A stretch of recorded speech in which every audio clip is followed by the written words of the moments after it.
Some people say, well, I've got really crappy soil. I moved into a new home and the builders came in and they took all the topsoil away and they compacted everything. My soil is terrible. Wouldn't it help in that situation? No, because you put them on there, they just die. Okay? If the soil is suitable for them to live in, they would already be there.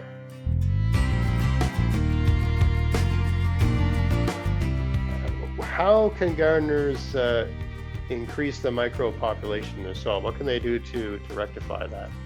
Because you probably want to turn that around fairly quickly. How do you go about doing that?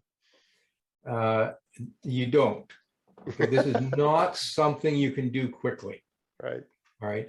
Building soil is a slow process. So if someone thinks that, they're going to start gardening next summer and they're going to do something, and by next year they got this great soil, that's probably not true unless they went out and bought it. Right. So improving soil and growing microbes is a slow process. And the secret is to get organic matter into the soil. Right. So all of the things we've been talking about are composting. By the way, the book I've just started writing is on composting. So. But composting, getting that material into your garden instead of to the landfill. Those leaves that are falling right now, you want to keep them on your property. Okay, it just hurts me to see all the leaves being raked to the curb for someone to pick up, to take away. Okay? Those things should be on your property. Yeah. Getting those into the soil somehow, any kind of organic matter, and whatever you can get is the best. So manures, mushroom compost, your own compost, whatever you can get, even if you have to go and buy compost, you want to add some to your soil every year. Now, you can have too much compost, and this too much compost in the soil gets too rich, and that causes plants not to grow so well. It actually becomes toxic to them. But an inch or two on your soil every year is not going to be too much. So it's a yearly thing. Keep putting it in. When I'm deadheading plants, that stuff goes into the garden. I'm always mulching. So that mulch that I bring into my property is a little bit of organic matter. It's slowly decomposing. Every year I bring in a few straw bales, and 2 years from now they're kind of gone. They're in that soil, so I keep bringing those in every year. Keep adding that to the soil, right? And then the flip side of that is do things that microbes like. Okay, no compaction, no tilling. Both of those harm microbes. Keep soil watered, and this is one I never gave much thought to, because I'm not a big believer in using a lot of water, but microbes stop growing if it gets too dry. Okay, your plants are harmed too if they get too dry, but the microbes go first. So you want to keep a reasonable amount of moisture in that soil. They don't want to be wet, they don't want it soggy, so you can overwater too, but don't let your soils dry out too much in the summertime.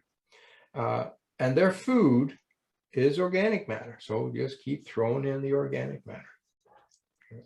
Well, what about a lot of viewers will say that they've bought inoculants and these sorts of things to inject life into their soil. What is your advice with those sorts of products?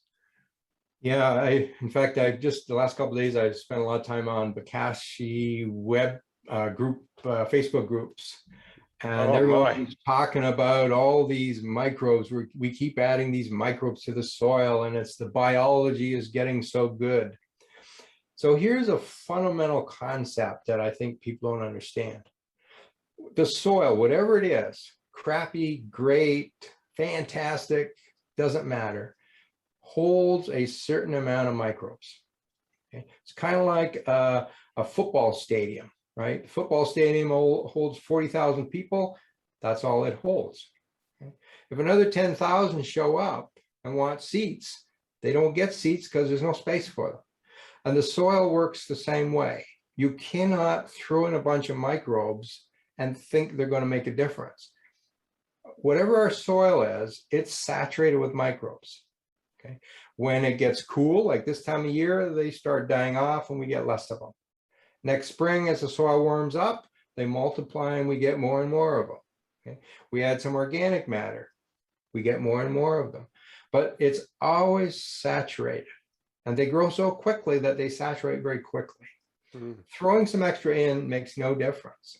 Now I've looked at bokashi, I've looked at compost tea is another one. They make big claims about all these microbes I'm putting in the soil.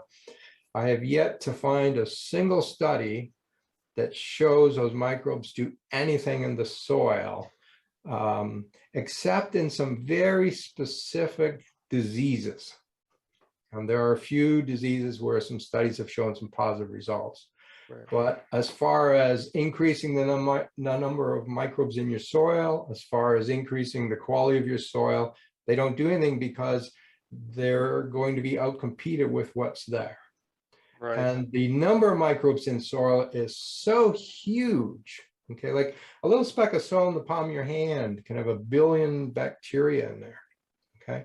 The amount in jars is pretty small relative to the soil you've got to saturate.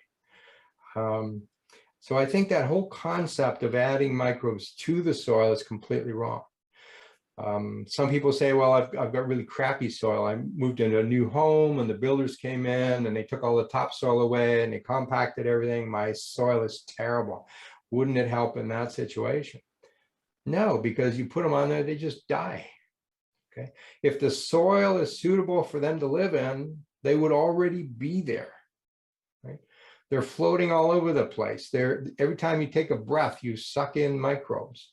They're everywhere. So if you have good soil, they will find it. You don't have to buy it. Right. So the better practice is to do the things that create the environment where they want to live. They want to multiply. They will proliferate. They'll be happy. Yeah. Yeah. Yeah, they're there already. You just have to increase the numbers. Right. Yeah. And the numbers will not increase if you're not providing the inputs that allow them to proliferate. Right.